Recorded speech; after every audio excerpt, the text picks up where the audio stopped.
Hey there, my name is Rose. I'm the one you don't hear about in those family photos where everyone's smiling like they don't have a care in the world. I got a sister, Lucy. She's been the star of the show since the day she was born. Little Miss Perfect, right? And me? I'm basically the backstage crew in my own life. But enough about that. So let me paint you a picture. It's the morning of my 10th birthday.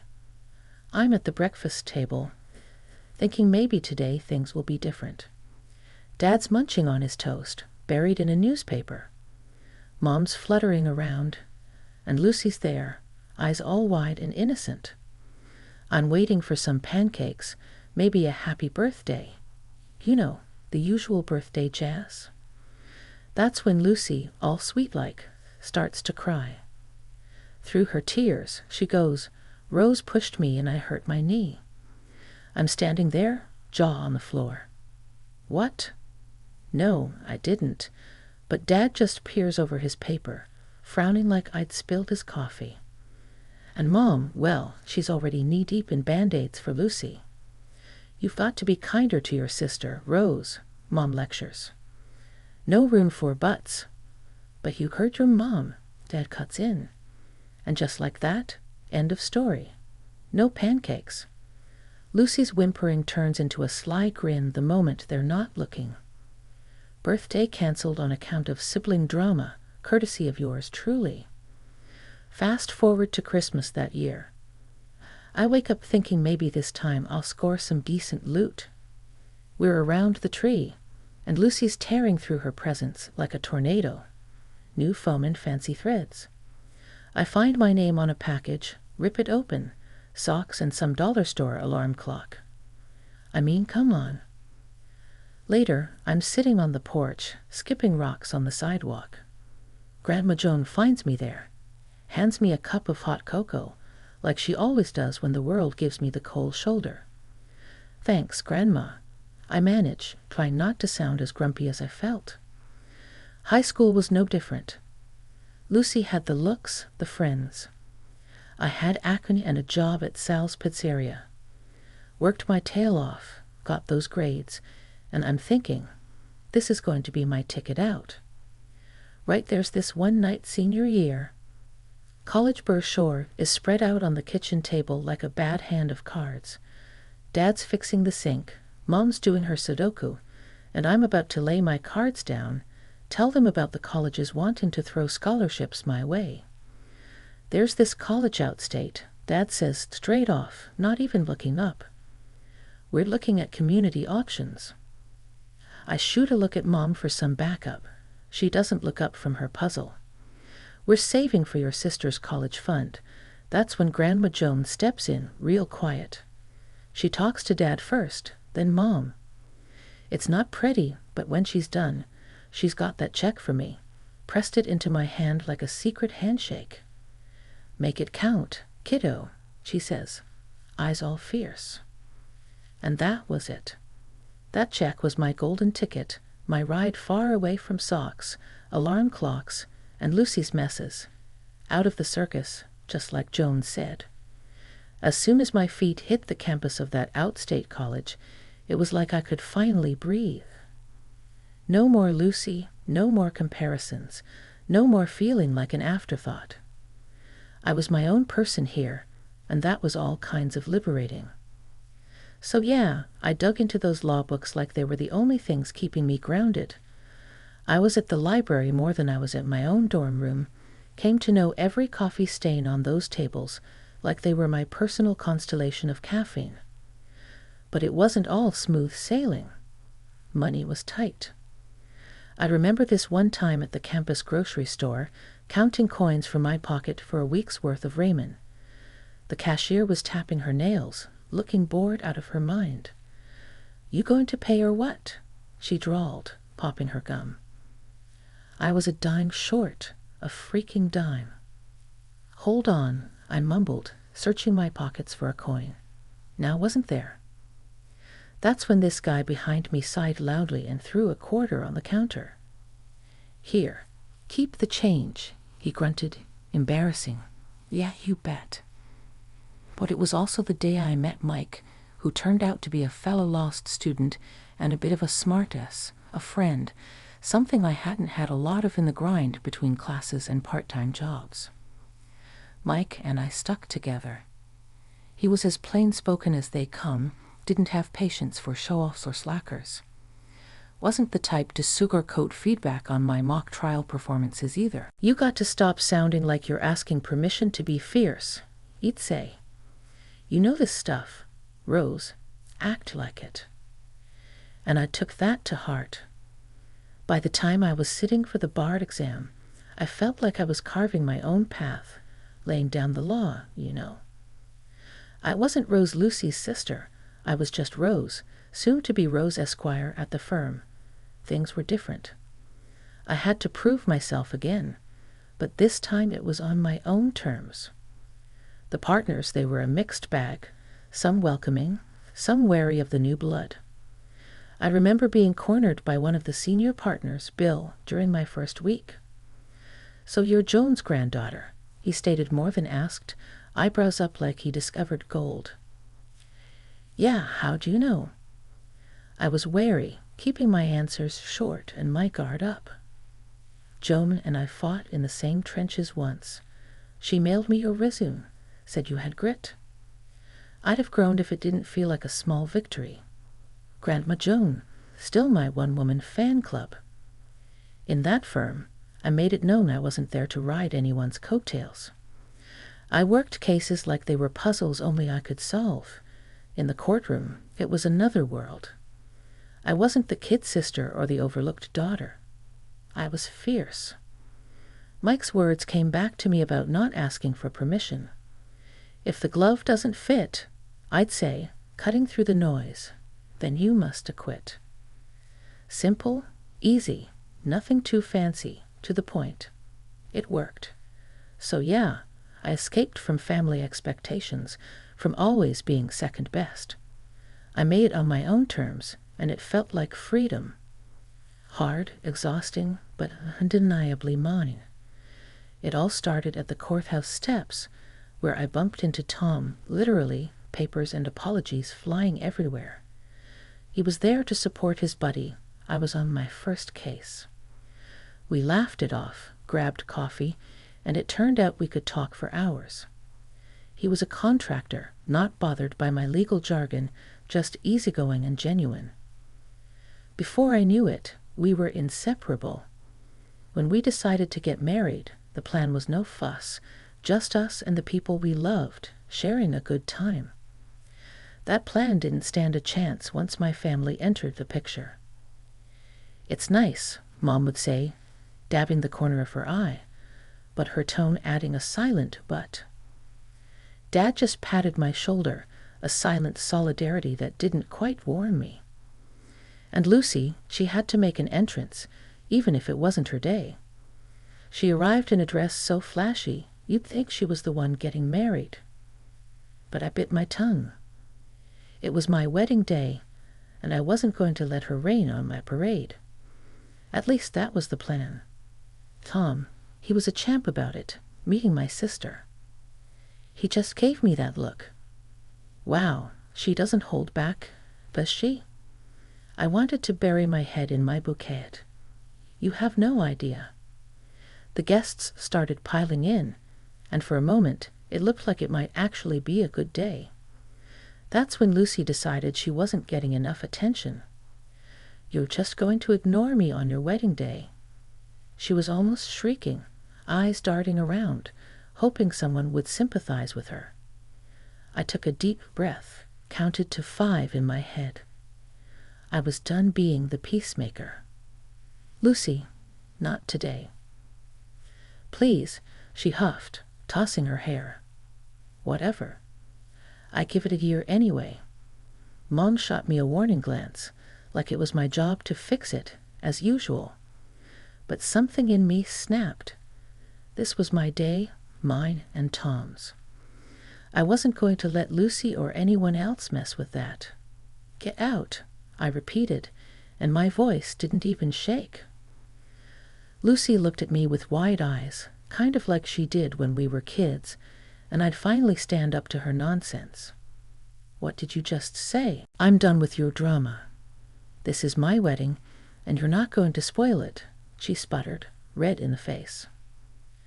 "But I'm family," she insisted. "So family doesn't pull this kind of crap, Lucy." "Not today, not at my wedding." Mom tried to intervene. "Rose, don't do this. She's just—" I cut her off. "No, Mom. Enough is enough." Lucy's face was a storm cloud, and she looked ready to argue. But this time she didn't. Maybe it was the way I stood, maybe it was Tom's hand in mine, or maybe it was the crowd of guests watching the drama unfold. For once, Lucy didn't have a comeback. She just turned and strutted out, heels clicking against the pavement like a judge banging a gavel. The rest of the day went by in a blur. I said I do, we kissed, and I've never felt so much like I was exactly where I was supposed to be. Not Lucy's shadow, not my parents' second choice, but Rose. Just Rose. And that was more than enough. Okay, so get this. A month in post-wedding drama, and Lucy pulls a Houdini. Total ghost town where she used to be, right? Scoots out of town, leaving behind nothing but a crummy note. And guess who's the villain in her soap story? Yep, yours truly. Turns out her exit strategy includes playing the blame game, and I'm it. Her note, classic Lucy, painting her runaway act with a bunch of bull about how I've done her wrong, like she's the fragile flower, and I'm the big bad wolf. At the next family dinner, the air's so thick with tension you could cut it with a knife. Mom's at the head of the table, flinging accusatory glances my way like she's dealing cards at a high-stakes poker game. "Rose, how could you let it come to this?" she starts, and I can feel a showdown brewing. "Do you know, Mom? Maybe 'cause I ain't the warden in Lucy's personal prison," I shoot back. "I'm not in the mood for a guilt trip, that's for sure," Dad chimes in, voice laced with that "don't rock the boat" tone. "Your sister thinks you never gave her a break. That's serious," Dad adds. "Are you kidding me?" I can feel my temper flaring, words hot on my tongue. "After everything, you're going to take her side based on what? A damn piece of paper?" That's when Granny, sweet Granny who always had my back, pipes up with a voice like thunder. "Rose, your sister's out there alone, scared, and it's your doing." "You too, Granny." I couldn't believe my ears. "Since when do you buy this load of crap?" Her eyes got all misty. "Your ways push her to it, Rose. You're not innocent." That was a gut punch. I've been looking out for her since diapers, and this is the thanks I get. The old lady was on a roll, though. "No excuses, girl. You've got a heart, use it." The whole clash was absurd. There we were, a family tearing into each other over Lucy's concocted tale. Even Granny, who'd never once doubted me, was singing a different tune, and boy did it sting. I stormed out of there, the room thick with unsaid things. Granny's betrayal cut deep, but what cut deeper was knowing I'd stood up for myself. I was done being anybody's villain, especially not in Lucy's crafty escape act. If they wanted to believe her over me, that was on them. Tom's been acting off, real off. All those late nights at the office, trips out of town every other week, big projects he can't talk about. Yeah, right? Man's as subtle as a brick through a window. And then, like fate's trying to tell me something, I catch a glimpse of something red peeking out from his jacket pocket while I'm on laundry duty. A receipt for some fancy women's shop. No way was that for me. I didn't confront him. What's the point when you know you'll get nothing but half-truths topped with lies? I decided I'd do it the smart way. Let someone else do the digging. Yeah, I called up a private eye, got him tasked on tailing Tom, seeing what really goes down when he's working overtime. Jimmy's the name of the PI. Seems like he's been in the game long enough to see everything twice. Just want the straight shot, I told him. No chasing ghosts. He gave me a nod that said as clear as day, I got this. So I wait. Days feel like weeks when you're waiting for a bomb to drop. I keep things normal at home, or make a damn good show of it. Every time Tom tells me he's got to work late again, I nod, smile, and say something like, don't work too hard, babe. One night, he said it again. Got to finish up some things at the office. You know how it is. I shrug, playing it cool on the outside, but inside, my mind's racing. Sure, Tom. Don't forget to eat something. Wouldn't want you wasting away, I say, and he gives me a peck on the cheek before he's out the door. I'm left feeling like I'm on some warped episode of a TV show where the wife's the last to know.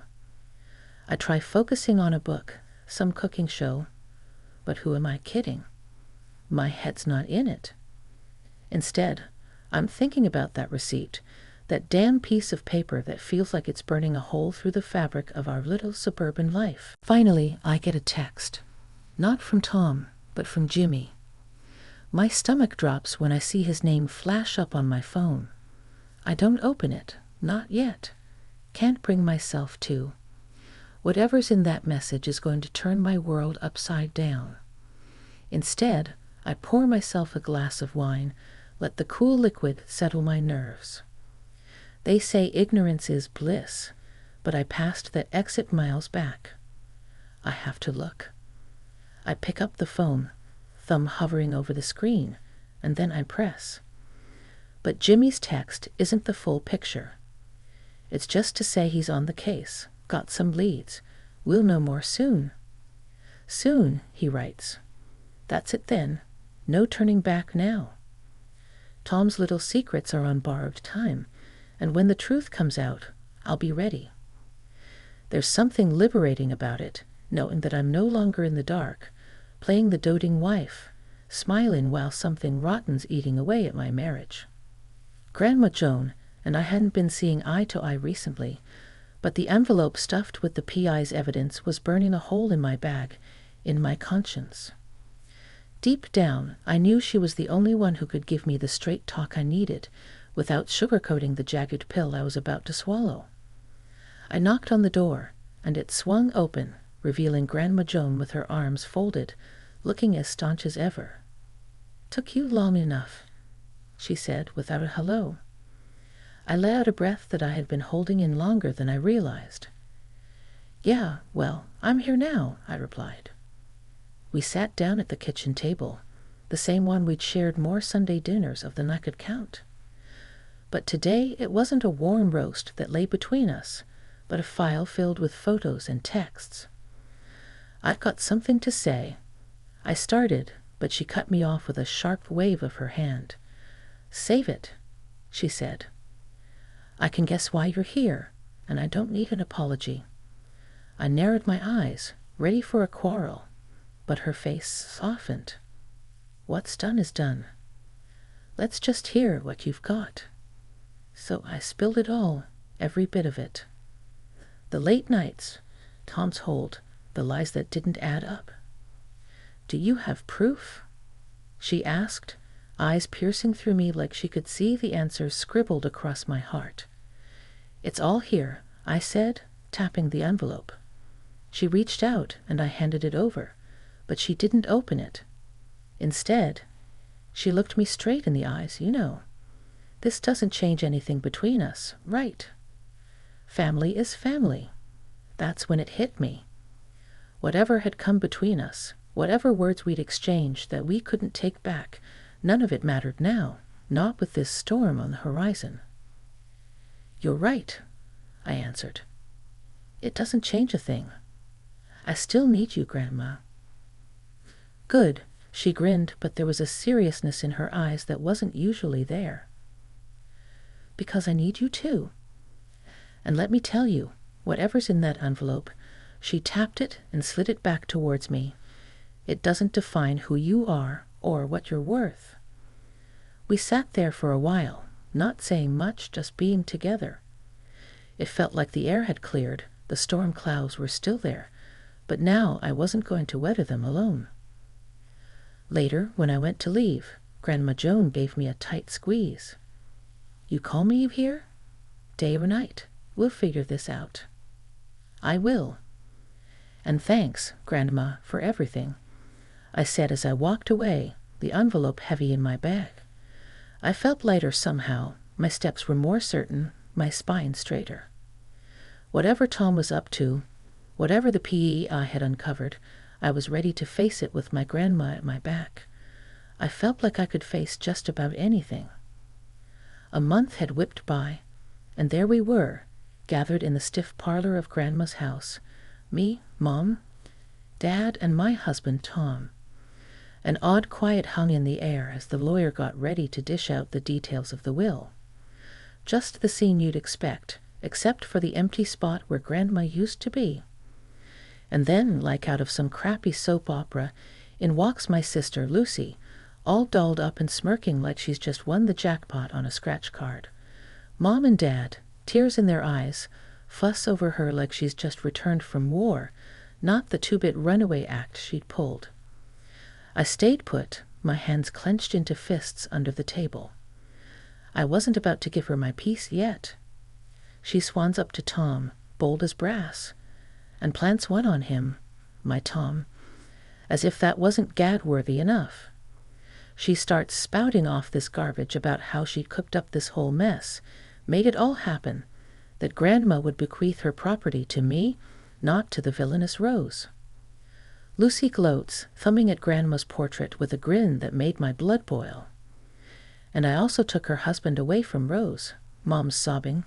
Dad's face is ghost white, and there's Tom, cheek to cheek with the snake, both of them looking like they've got the secret to the universe. "We have the last laugh," he says, buoyant with that grin plastered all over his face. The room's buzzing with their confidence, them thinking they've got it all sewn up.